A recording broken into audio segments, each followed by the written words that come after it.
What's going on, guys? We have a bathroom project today. We've got a shower that we're going to be redoing. It's going to be this guy right here. We're going to be removing all the shower walls. We're going to be leaving the tub, and then we will be refinishing it. The tub is a cast iron tub. It's not one of the newer tubs. It's more out of plastic. So we're just going to be refinishing it because those tubs are of a higher quality than a lot of the plastic or fiberglass stuff that they are selling nowadays. So we'll have that done at the end of the project, but we're gonna have all of this taken down. We've got a new tile with a super cool pattern. It's actually in the other room. We've got these guys right here that will be for our shower walls. So it'll be a cool new design going up on there. Right now, we're going to start getting ready to have it prepped to tear it out. We'll put a new valve in right here. So the valve is obviously going to need to be able to operate our tub and then our shower head as well. So we'll get that all opened up. Plumber's coming in, should be tomorrow. Tomorrow or the next day, I check the schedule, and then he'll get that roughed in. We'll have the tile installers come in, prep the walls, get the tile installed, and then we'll trim it out. So we're going to be going with, we got that bad lighting behind me. There we go. We've got this more champagne color trim, which I'm super excited about. It's more of a modern style right now, and so I think it's going to look fantastic in the shower. I'll get this place prepped real quick, show you guys what we're doing with that. It's going to be our typical floor protection, covering vents, and then a little bit of plastic to control any of the mess that we're going to have. But yeah, we'll see you guys in a second. And we're back. All right, got some plastic going right there. This is kind of what I like to do with tubs when I'm saving them. We are refinishing it, but this is going to be a 3/4 inch melamine board that we had left over. So what I like to do is tape underneath around the perimeter so that it's not sitting directly on the tub, because we just want it to be as clean as possible. We're trying to prevent any scratches. So yes, we're having it refinished, but the tub's in really good condition. So I don't want any tile coming down, knocking it and hitting it as we're putting it, as we're doing demo, stuff like that. We'll probably leave it there unless the tile guys really want it to go, and then probably also for the plumber. But for the most part, that's going to stay in place just to help protect the tub, so that we've got less work for the guys who are refinishing it, all that good stuff. So the other thing that we're doing, spin you around, we did a little bit of ram board on the side right there. Same thing, just that way we're not kicking it, damaging it, anything's falling on it, tools are bumping into it, and we've got a problem. Did our ram board on the floor, and then we've got some X-board out here. X-board is just a little thinner, but for the most part, this is just where our trash can's gonna be rolling over it. And that takes us all the way out to the front door. We have our vent in the bathroom all taped up. We'll throw a sheet of plastic right here when we start knocking this out in a second. But yeah, that's gonna be most of our prep. One of the things I did want to mention, on floors, especially like this, if it's got a sealer coat on it, or if it's a natural stone that has been sealed, we want to be very careful usually with where our tape is on the floor. Sometimes what we're going to do is, if they have a wood or MDF baseboard that's painted, we're going to, let me find the good light, we're going to tape it directly to the baseboard. And the reason why is because it's going to peel off of that paint on the wood or the MDF a lot better than if it were to be on a sealed floor. In this case, the customer said that they're looking to reseal their floor soon. So they said, just tape it off, do our thing. So yeah, the worst one that I've seen was, we had a project that lasted 8 to 12 weeks, and it was stone that wasn't sealed really well. And when we pulled up all the tape, we had stripes that were running just all the way through the floor. So we had to have the stone stripped down, resealed, and it wasn't a very fun time. But so that's why we try and pay attention to it. I'll show you one other thing. On some of these areas, you can't really see it because I buried it. But there's a seam that's underneath there that isn't taped because we've got the tape on top of it right here and then the tape in the doorway. So we've got the same thing under this guy right here where it connects. And once again, we're just trying to minimize the amount of times that we're throwing tape on the floor. So we do have areas where we're gonna have to just go on the floor. There's no way around it, but we try and either tape it to the flooring protection to the flooring protection, or we try and minimize how much is in contact with the floor. So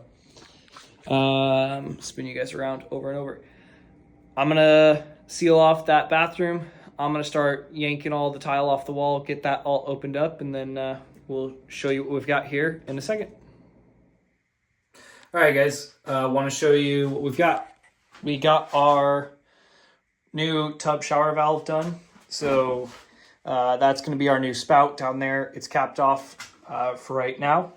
These guys look like they're sticking out of the wall a little bit, but what we're going to do is redo this detail over here. And probably didn't show you guys this before, but this is how they did plaster and lath on this house back in the 1930s. So this will be a good example over here. They put up all their wood bracing linearly, and then they mud right on top of it. It grabs in between all the slats, and that's what makes it hold right there. There's been different methods since then where they started using chicken wire, and some of that chicken wire you can see over here in the corners. But we're going to replace the wood that was over on that wall, and the reason why is they had their wall depth and the tub thickness based off of that. So that's why we're not going to take it all down all the way around there. So we're taking 3/8 plywood, putting it back up there because it's going to match the thickness of those slats that they had running in that wall. I'm losing my earbud. There we go. So that's going to help us where that plumbing sticking out of the wall will cut a little bit extra out of our plywood when we put it on there. And then when we put our concrete board on, we'll have enough room to get all that plumbing inside of there. Waterproofing goes on there, and then tile goes on top. So we're not worried about how that sticks out, and we had to kind of make the accommodation for where everything was landing originally. So we have our plug right now up top. We ended up raising, and you can see the new copper versus the old copper right there. We ended up raising the shower head height. Our standard is 84 inches from the floor. And the reason why is a lot of these older houses and a lot of the tract homes were built, they built their showers to be a lot lower. And I'm assuming after thousands of houses, you're going to save a couple dollars, but for us, when we're trying to really customize something, we want to go for that convenience and comfort factor. So that's what we did. The other thing we did was frame in our niche into the wall. So what we did was we cut this stud that ran all the way up there. And I have no idea if that's load bearing. So what we did was we put a header right here. We've got some doubled up 2x turned sideways. And then that's being carried by this guy, and this guy right here. That's been screwed off to the side walls, and so it's going to be able to carry the load. And then we found the center of the shower in between our two walls, set up this guy right here. So we'll tile around there. The way that we do our measurements on these shower niches is we know that we're going to have about, we're going to have an inch roughly between our concrete board and then our tile as well. So I overbuild it each direction by 2 inches. So we're going to have 16 inches. There we go. On our rough opening, and then side to side, it can be whatever. There are times where they might want to put a shelf in there, so we adjust accordingly. But in this case, we're doing 16 inches by, it's 24 inches essentially, which will shrink down to 14 inches tall by 22 inches. Now, the reason for the height, I will measure out the shampoo bottles, most of them come out to about 12 inches so that you've got enough room to get in there and set them at, without having to try and squeak it in there, or it's too big where you're like, oh my gosh, why did we just build this alcove into the wall of my shower? The other thing that we pay attention to is going to be the height of our niches. I like the top of my niches to be roughly eye level. Now we're going to be a little elevated when you're up in a tub or a shower, unless it's a curbless. But in this case, if I were to give you my eye level at the center of the screen, that's essentially where we're looking right now.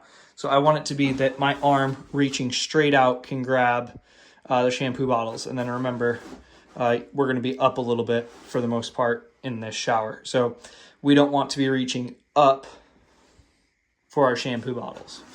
So yeah, and then we centered it in here. That's, I think, going to look best for just the aesthetics. That's what the customer wanted. Some showers, we're going to put it in this wall right here. That way, as you look in a mirror and you can look at the shower behind you, some people don't want to see the niche, and that's why we'd put it in this wall. There's more going on. It's a smaller wall, and usually we wouldn't put it in the plumbing wall. We would put it in this wall over here. So, all right, you might be wondering, why didn't you demo this wall? Don't you need to take care of this wall? This is going to be the concrete that's in our old plaster right there. So this is going to be the furthest away from the most water.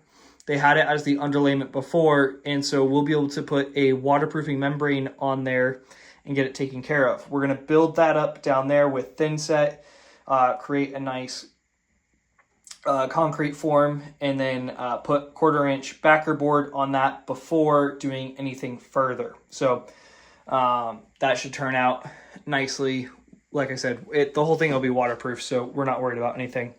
This area right here that's missing, we're going to do the same thing as on this wall, the 3/8 inch plywood, and then go from there. So we've got a couple other odds and ends in the bathroom to finish up here for today, but we're going to get the plywood up on the walls and then roll into a couple tile things on the floor that we're going to take care of.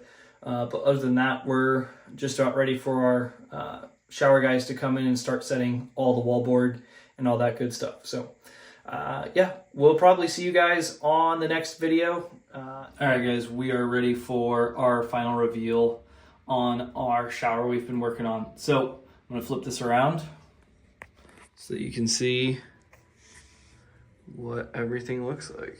And I'm going to try and get in the corner over here.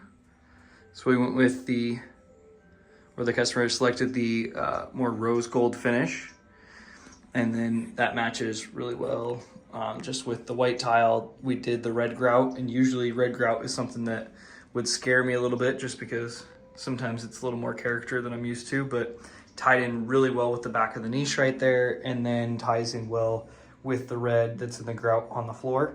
And the customer even painted this little top right here to tie all of the colors together. So we got all of our drywall touch-ups done. We had one up there, down there, and then one over in this area. But everything came out super nice, super happy with it.